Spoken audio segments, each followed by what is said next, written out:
Anteriormente eu falei que meu pai era pastor de uma congregação, mas eu quero deixar claro também que meu pai hoje não exerce essa função. Na verdade, isso foi quando eu nasci. Eu acompanhei assim bem pouco tempo meu pai pastoreando. Hoje em dia ele não pastoreia mais. Mas eu quero explicar como foi esse processo de forma mais profunda agora. Meu pai, como a maioria das pessoas no Brasil daquela época, nasceu em um lar católico, onde não tinha muito negócio de livre-arbítrio não, era imposto isso e tinha que ser. A frase que se dizia naquela época é: quem come do meu pirão não troca de religião. Então meu pai foi imposto isso e tinha que ser católico. Defendia as coisas, mas você nem tem muita profundidade do que era aquilo. Tinha um certo temor, tinha uma certa sinceridade para as coisas de Deus, mas também não se questionava. Já que eu sigo o Deus da Bíblia, por que eu não vou ler essa Bíblia para ver se realmente eu estou seguindo da forma correta? Então não tinha esse questionamento. Era simplesmente aquilo. A única religião certa é o catolicismo, a única igreja é a católica e acabou. Não quero ouvir outra coisa. Até que então ele começou a ter confrontos. O irmão dele se converteu e começou a pregar para ele, um colega de trabalho também, e ele via aqueles embates, assim, era como debates, porque ele só achava que as pessoas estavam querendo dizer que só eles tinham Deus e meu pai não. Então isso acabou sendo assim. Mas aí Deus acabou tocando no coração dele através de um folheto, através de uma enfermidade que ele teve, ele foi curado. Então Deus tocou nele e meu pai se converteu. Só que o contexto de um convertido naquela época era muito complicado, era muito diferente de hoje.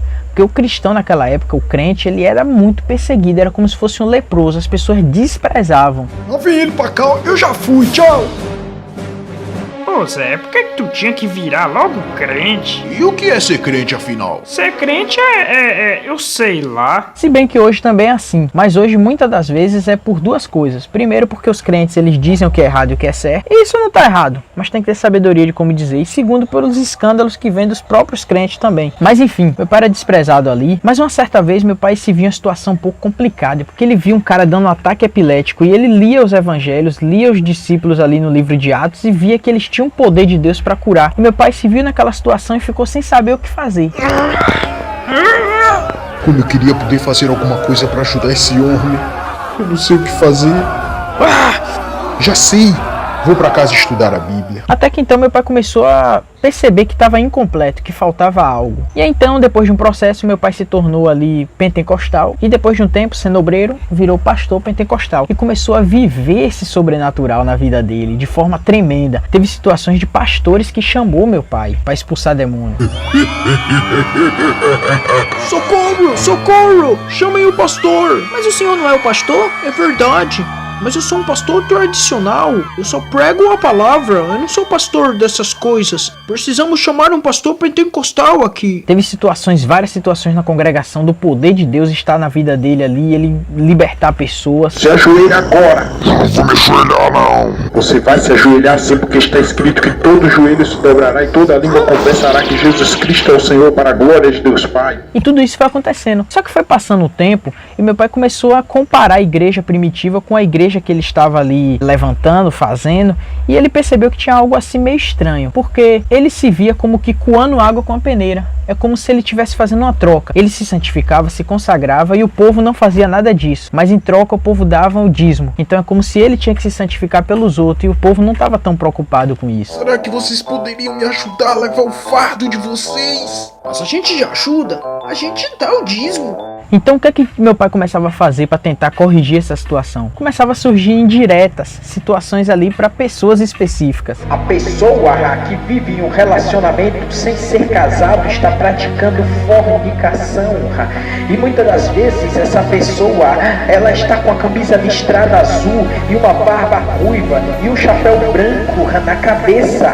Até que então meu pai ouviu uma expressão diferente chamada Evangelho do Reino. Meu pai ouviu, se lembrou que lá em Salvador ele tinha ouvido essa expressão. Meu pai se interessou e eu quero ouvir isso. Parecia uma expressão nova, mas isso está cheio na Bíblia. Jesus pregou esse evangelho, diz que esse evangelho do reino será pregado a todas as nações. Os discípulos pregaram esse evangelho, mas estava como que em oculto. Então ele começou a se interessar por esse evangelho do reino. Então aquele rapaz que estava falando para ele, indicou ele a outro pastor. Esse pastor levou ele na casa dele. Meu pai ali já foi impactado com a vida daqueles irmãos e a vida daquele pastor, e algo diferente. Porque o pastor convidou ele, entrou na casa e todo aquele... nem conhecia direito, e meu pai via que existia uma elevação do título de pastor. Era uma coisa mais diferente onde ele estava.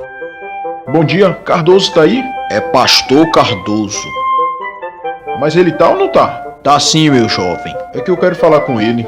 Tá, todos nós queremos. Vem pro fim da fila.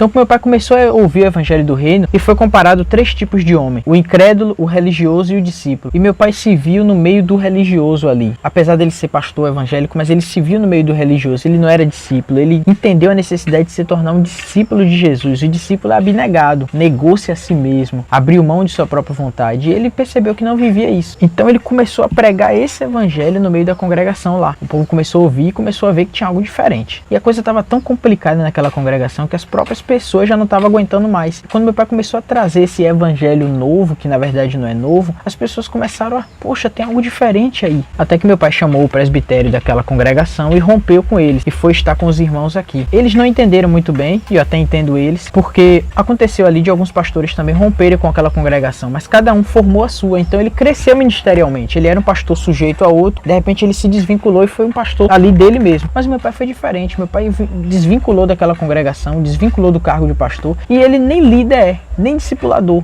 Ele era simplesmente mais um Zé Ninguém. Aquelas pessoas que ele pastoreava também entenderam o evangelho do reino e quiseram estar com eles. Então os pastores dessa congregação não entenderam muito bem ali. Interpretaram mal. Acharam que meu pai estava seguindo uma seita porque não tinha igreja. Até entender que essa questão do templo, não tinha o templo, que nós somos o templo, que placa de igreja não salva ninguém. Até então acharam que meu pai se desvinculou dessa congregação e entrou em uma seita. Então eu penso que pode ter acontecido 2 coisas. Ou meu pai, com todo o conhecimento de Bíblia, foi enganado e entrou em uma seita, ou ele enxergou algo maior. Por todos esses anos andando com meu pai, andando com os irmãos, eu aposto totalmente nessa segunda opção. Ele enxergou algo maior. E por que enxergou algo maior? Porque Deus não está nessa divisão. Deus não está dividido em várias placas denominacionais onde cada um pensa de uma forma. Antigamente as divisões eram resolvidas de outra forma na igreja primitiva. Parece que temos uma discordância aqui. E o que vocês propõem?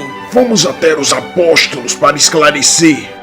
Claramente a gente discorda nisso, né? E o que é que você propõe? Você eu não sei, mas eu vou abrir minha igreja agora mesmo. E eu também. Deus não é Deus de divisão, Ele nos quer unido. Cada cidade ali naquela época tinha um presbitério, tinha uma igreja. Enfim, então é por isso que meu pai deixou de ser pastor. Hoje eu não critico as denominações, não digo que é coisa do diabo, engano e tal, não. Cada um tem seu entendimento ali. Eu creio que a igreja ainda vai ser uma antes da vinda de Jesus. Eu creio que a grande tribulação vai nos unir, vai nos santificar verdadeiramente. E ao mesmo tempo também todos aqueles que estão vivendo vida dupla vão cair fora. É o momento de passar no funil, mas somos irmãos. Se a gente crê nos mesmos princípios, nós somos irmãos. E é isso, reflita sobre isso.